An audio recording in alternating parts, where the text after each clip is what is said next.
welcome along, Jennifer, to today's episode. We are super happy to have you. But before we really get talking, maybe you can tell our listeners who you are and where you are working.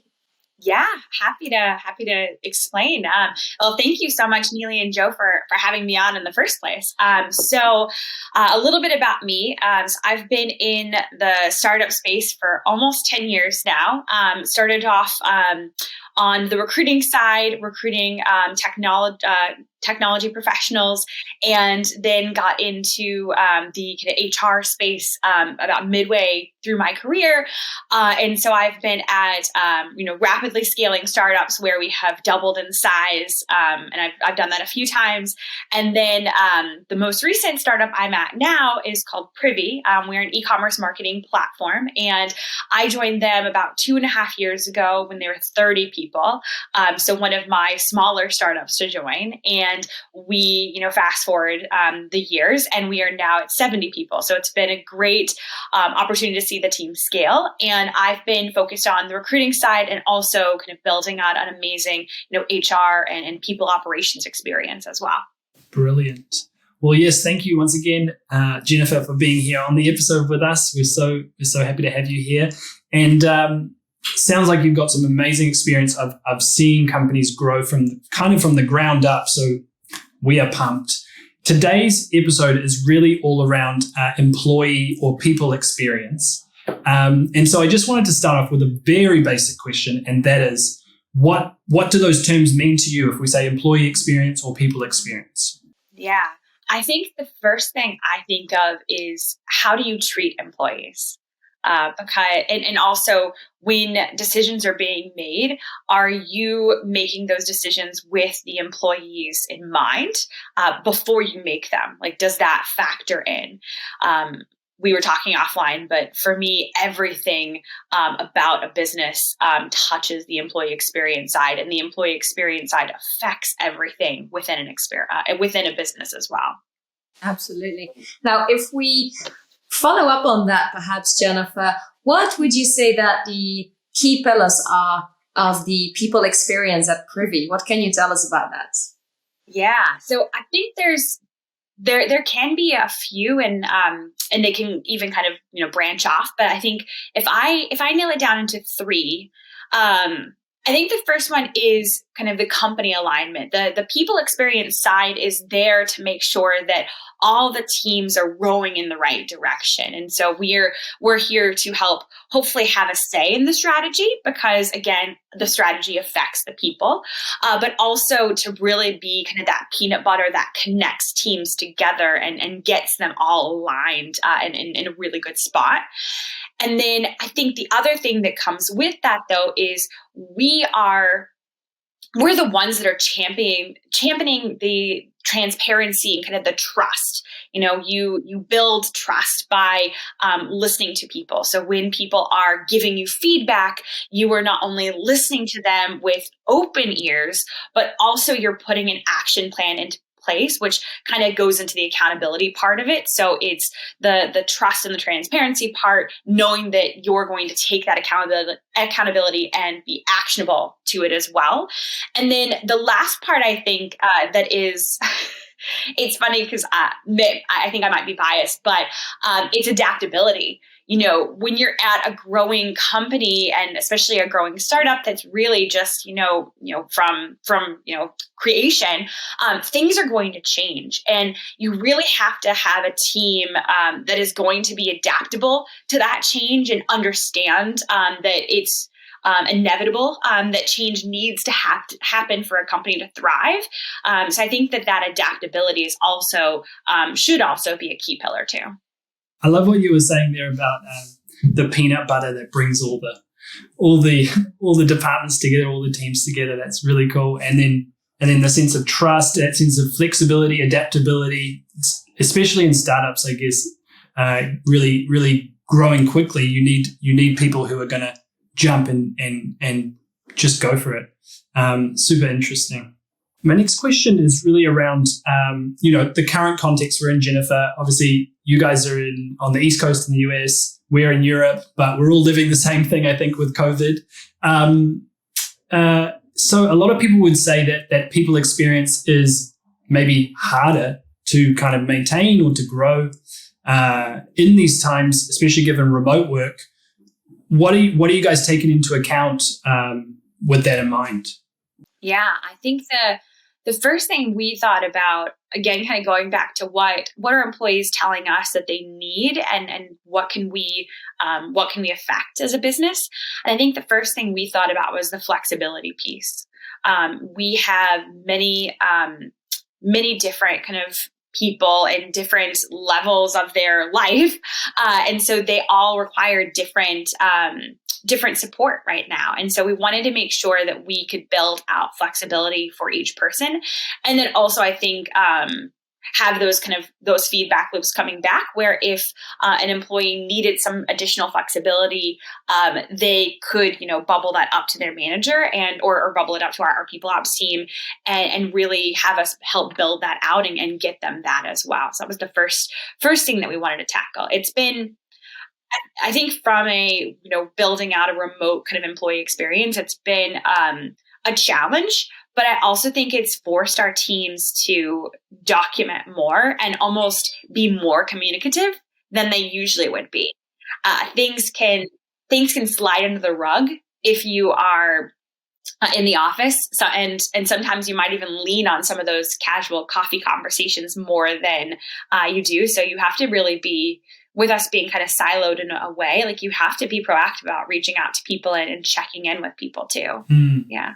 And just related to that, are there any practical things that you could share that you've put in place kind of at Privy during maybe the last year or so to kind of really fit that context if we're talking about the experience of your people? Yeah, I think that on the flexibility side, we have had teams actually opt into Flex Fridays. So basically anytime, noon after, is up to the employee what they want to do and what they need to do. So sometimes it could be they need to have some heads down time and like no meetings whatsoever. Like they have no kind of Privy requirements after Friday at noon. But additional to that, like if they did have something they need to do, they could do it there. Or if they are like, hey, like, beautiful weather outside, want to go take a walk, want to go exercise, we want to give them that space as well. And then actually, we have a few other mental health days that we have put into place and practice recently. So we have one tomorrow, in fact. And it's good because it's starting to normalize people taking time off and not feeling that they can't, or that they're stressed that they can't take it off. It's almost like if everybody's taking it off, then I totally can take it off.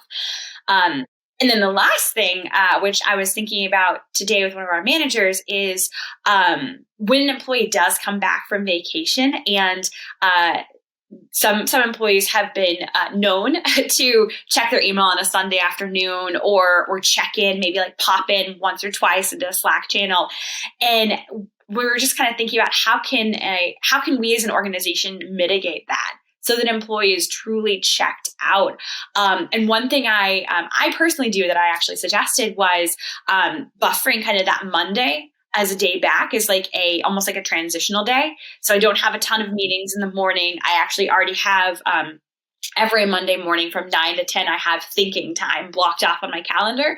And I keep that as kind of a religious space for me to catch up so that I am not worried at Sunday night checking my emails to make sure everything didn't get done.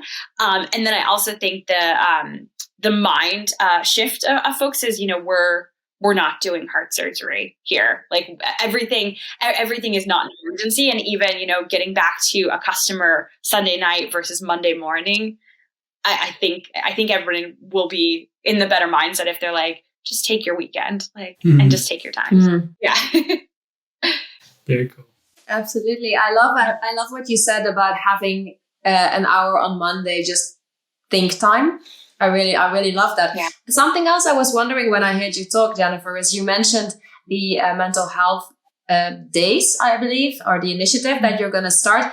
Is that something that you decided to put in place because you noticed that people were having perhaps difficulty during especially last year? Yeah, we've done a few mental health days at the start of COVID and kind of throughout this last year of COVID. It was more for recognizing that everyone can take and should take time for themselves, and calling them mental health days in particular really helped us to acknowledge and name some of the things that are really going on right now, and people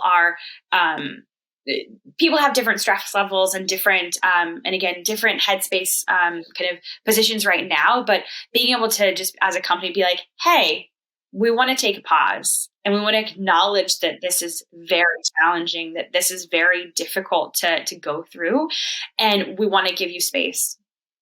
So it's something I think we'd like to keep in a way. Yeah. Mm-hmm. I think it's a beautiful initiative, and I find it super interesting because we hear a lot of talk, of course, all over the place right at the moment about mental health being more and more important and more organizations looking into that. So that's why I was wondering, indeed, I think this is a beautiful way to show your people that you find that important, whether you call it indeed mental health days, but just showing that it's important to take time for themselves, which I think is also an important part of the overall employee experience or people experience. There was something else that I was really curious about as well, Jennifer, and that is you have quite a lot of experience working in high growth tech startups. And you mentioned it at the start of our conversation a little bit already, that of course, when you're going through a phase of rapid growth, things are changing super quickly. And one of the things that are important then is adaptability.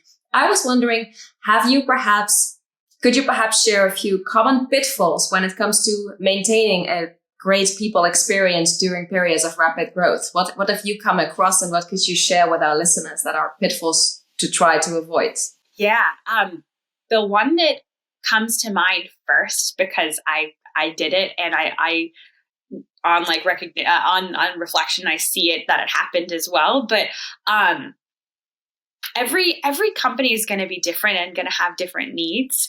And so when you come in with this kind of playbook, and like it's a rigid playbook of like, I'm going to do X, Y, and Z for this company, without really assessing what the company needs first, that's really tough. I feel like it should be like, you should have a plan and a playbook, but be ready to toss it out the window, like the second you get in the company, because you really don't know exactly what the company is going to need until you're having those conversations with people and really assessing kind of where are the gaps that you need to help with.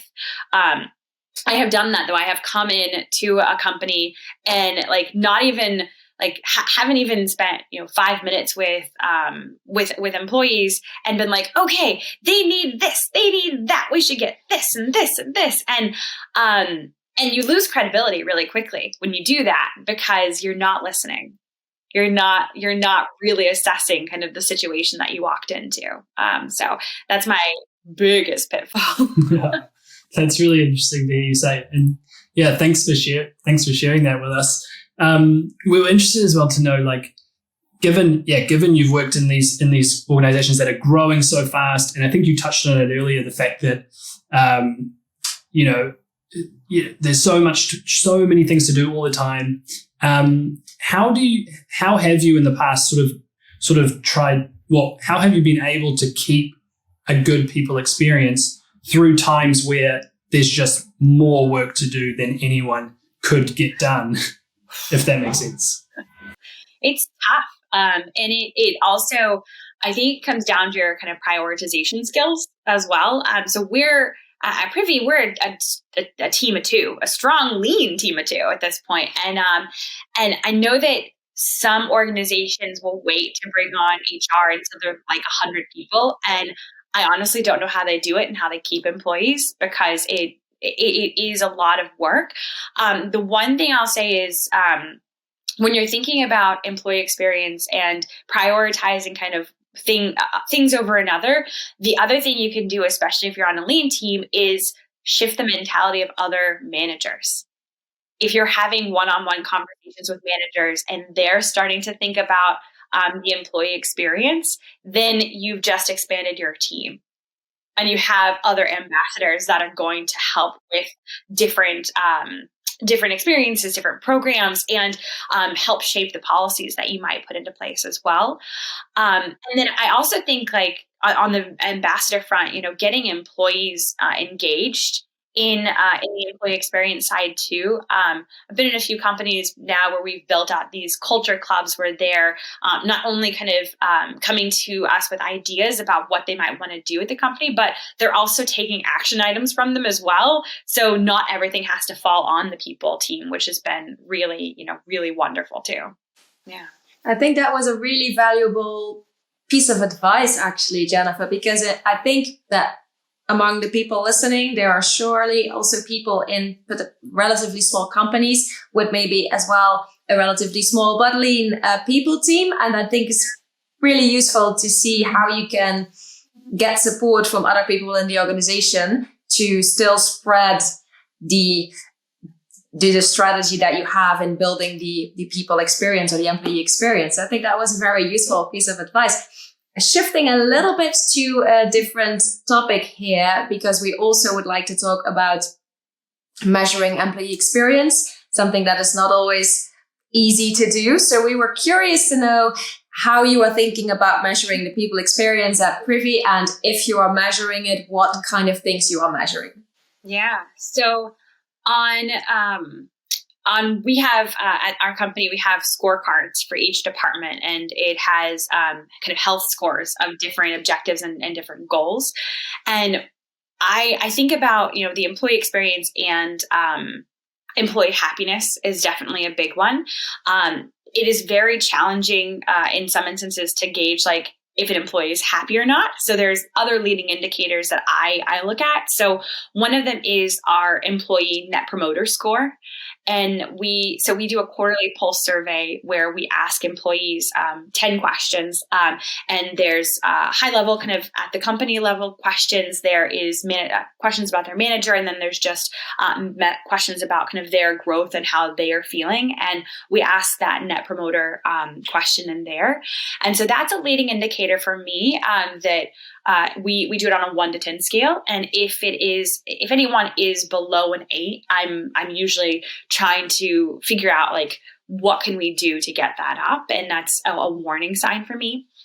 And then for any HR professionals out there, a tactical thing that we look at is employee turnover as well. If employees are leaving, then there is something that you need to look at and assess and see, what can you do to change that. Data from exit interviews is also really helpful for this too. And then going back into tying the employee experience to the company, I also think how the business is doing. One of our goals is we have an MRR goal every month and monthly recurring revenue, and so I'm actually using that as almost like a back indicator too of if we're doing well as a company, then we're doing well as a people operations team, and that's kind of a cliff note one too. But I really think it should affect everything. It sounds like a really kind of holistic approach to it, and even positioning what you do in the company as a whole and how the business is doing. Which is a great example of how it should be as well. Just adding that. We also tie it into our key values as well. One of our core values is our success is defined by our customer success. So if our customers are making money and we're an e-commerce platform. So if they're getting the sales and they're making money, then we're doing pretty well as well. So we tie it back to values too. Oh, very cool. Kind of changing tack again, Jennifer, and I was noticing on your LinkedIn, by the way, you're a really good LinkedIn follow. I want to encourage everyone. You should be following Jennifer Paxton on LinkedIn because it's great. On your LinkedIn, you were sharing a little bit this week about employer branding. And I think it's really interesting to go and have a think as well about how people experience is reflected from a recruiting point of view. I know in my career so far, and I'm not an HR person, but that's why I'm here too. So the idea of an employer brand can often be different to what you experience once you join that company on the ground. And so I guess the question was like, how do you work towards kind of aligning an employer brand to what it's really like for, that people experience? Yeah, I think the first thing you have to do is it starts in the interview process. I was in a manager roundtable with a few of my mid-level managers last week, and one thing that she brought up was how she kind of assesses adaptability and really lays it all out there in the interview process so that the candidate really knows what it's like to work on the team.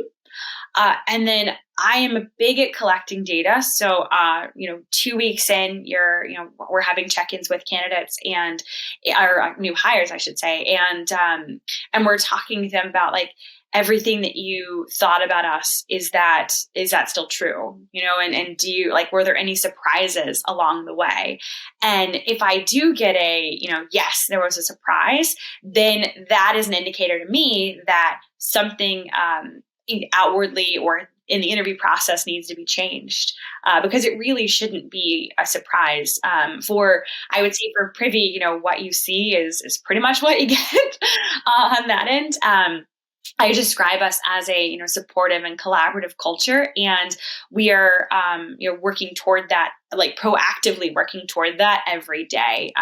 It's not just something that I'm saying, it's something that managers say that individual contributors say too. So I think it's the team effort on the employer branding side for sure. I guess that's a really cool point in terms of there's no point really selling a dream that's different to what it's like, because at the end of the day, it's just going to come back and bite you. Yeah, even on the recruiter side, when a candidate, actually, one of my favorite questions to ask a candidate is, when you're vetting out a company and a position, what do you value most and what do you look for? And I will definitely try and find whatever it is that they do value and see if we have that at Privy. But if we are misaligned, so for instance, if I was talking to a candidate for an individual contributor role, but they really want a manager role in like 3 months, I'm pretty candid with them about kind of our team and kind of where it is. I never want to oversell. I'd rather just be really realistic and tell them kind of everything that we can offer, which is a lot. But if they are dreaming of something that maybe we can't offer, I don't want to overpromise that to them either. It never ends well. No, definitely. And I think that comes back to what you were saying as well. It's really important, I think, to manage expectations already during the selection process, to make sure that what people are expecting is what they're going to get. And that comes back to what Joe said as well. Like, there's no point in selling a dream if that is not going to be the reality, right?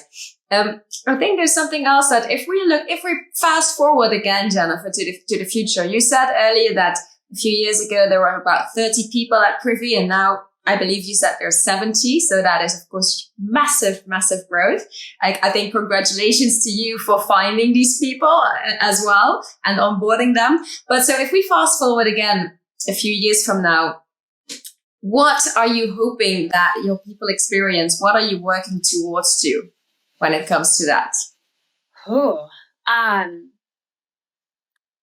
it's interesting because I'm a big believer in as a company scales, your people team needs to scale ahead of that as well. So I think about kind of our growth goals, and that next kind of milestone for us would be 100 employees. And I think about how our people ops team needs to grow to support those 100 employees as well. But then I also think about kind of the other things that I think our team needs. So we have been we put into place this last year formal performance reviews, where managers are actually sitting down directly with their direct reports and talking with them about specific competencies on their role. And I think there's more that we can do there to create more feedback loops, but also more structure. but we're a team of two. So it's kind of one of those things where you put, bare bones framework in place and, have one-on-one, meetings with managers. But if there was a way to have it be, more of a proactive approach of, maybe it's a sit down with a manager and talking about how do you build up OKRs for your team?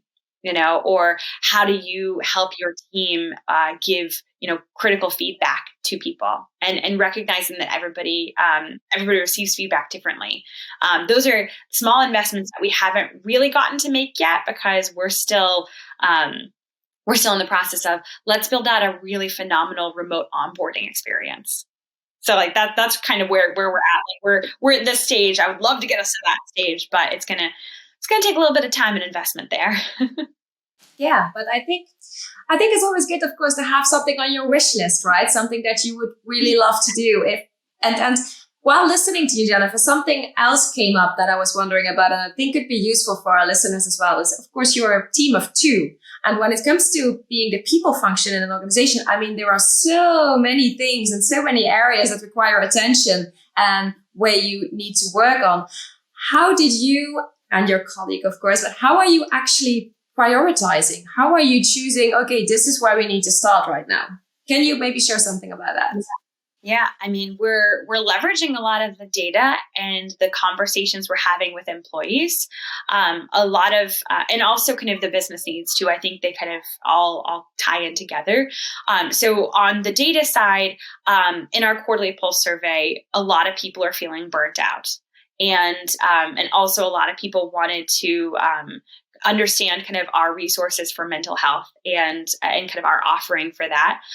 Privy pays 100% of healthcare for all of their employees and any of their qualified dependents, and so we do have a pretty rich program. But as far as providers, mental health is still something that they haven't invested in enough, in my opinion. So it's one of those things where we're trying to. I'm actually reaching out to our broker to say like, hey, what other things do you have? And like, what other things can you, maybe bubble up to our provider? But we're also putting in place like our own kind of in-house things like mental health days and providing wellness sessions with folks to help them with mindfulness, meditation, as well. So I'm a big believer in leveraging data first and really listening to employees to see what they need, and that really does help us to prioritize what we build out and what we tackle first. It's interesting there to hear you talk about burnout, Jennifer, because it's kind of something that we initially talked about when we first started talking about doing this interview. And obviously, it's something a lot of people are facing, different organizations, given what we're going through. Can you tell us a little bit more maybe about your experience of uncovering that's something that's going on at Privy? Yeah, it's one of those things where you almost take a self-assessment too. You have to kind of put your own oxygen mask on first before moving on to others. And early on in the pandemic, I recognized that I was going through burnout, and it was challenging because I have never been in a role where I have fully worked remotely before. And so I would find myself, working like we would go, I have two kids. And so we would go pick our kids up from school or from daycare, or before when we were in lockdown, they'd be here with us.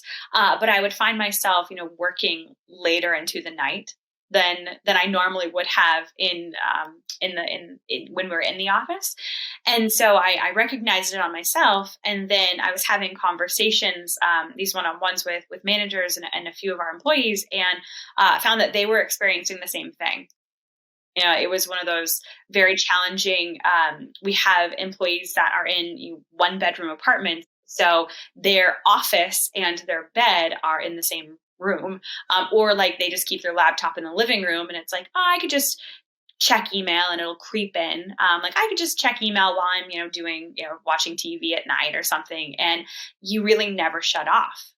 And so it's one of those tough things to address because everybody's different, and people are going to have their own kind of processes to work through this. But I think as a company, you have to keep thinking about how can you build things, like build frameworks in place, or get managers to encourage employees to shut down, like just completely shut off for the night, not just on vacations, but for the night as well.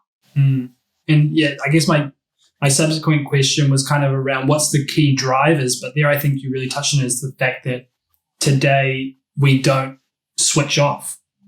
Yeah. I mean, for me personally, my switch off was typically, I'd get on a train and go home, and I don't have that. I will physically close my laptop at this point and then go walk, five steps. But it's very tough when you can still see your work. I still walk past my desk, and if for some reason my monitor is on, I'd be like, ooh, what's on my screen? Or it's very easy to check email. That is the it's like the enemy, right? It's the enemy of productivity, but it's also kind of the enemy of signing off. Is it's very easy to flip open your phone and be like, ooh, what's that? I don't have to look at it. I just want to know what it is. And for me, I suffer from FOMO as well, real bad. And so that can, I think, perpetuate it even. So, yeah. Yeah. Fear of missing out on email. That's the new acronym. I hope that does not happen for everybody. I hope it's just oh. Yeah. So I think that brings us towards more or less the end of the episode. And so, Jennifer, what we always really like to do is we always like to ask our guests if they have a challenge that they would like to leave our listeners with. So you could of course think of it for a little bit, but we always look for a challenge for our listeners, if you have one, of course. For any kind of HR practitioners out there, I think one thing that is just a challenge in general, but maybe is something I'm working on, and I also would love to challenge other folks too, is really have a deep understanding and get kind of your CEO and your CFO, your COO, whoever's leading the company, to understand how much the employee experience is a business case. Is a true function. I've been really fortunate at Privy to be on the executive leadership team and have a seat at the table and really, have that. And I think that not every company values that as much. And I would say, if you can lead with data on that end, find the data to make a business case for it, and then make the business case. Put your neck out there a little bit and make that business case for the employee experience and the people operations side to be at that strategic table. Brilliant. Well, that's a great challenge to leave Love it. the listeners with. That's a fantastic challenge to leave people with. I love that data-centric approach, because oftentimes when we talk about HR and people, it can seem a bit fluffy to people who are outside of it, but I think that's a really valuable way to look at it. And just want to say thank you so much, Jennifer, for being part of this interview. It was really, really interesting conversation. Awesome. Well, thank you so much for having me on. I appreciate it. Yeah. That's a pleasure. And we just wanted to encourage you, if you are listening in on the episode, if you have enjoyed it, please do feel free to subscribe, leave a review, help us out, share it with a friend. That'd be brilliant. But otherwise, we'll see you next week. Bye.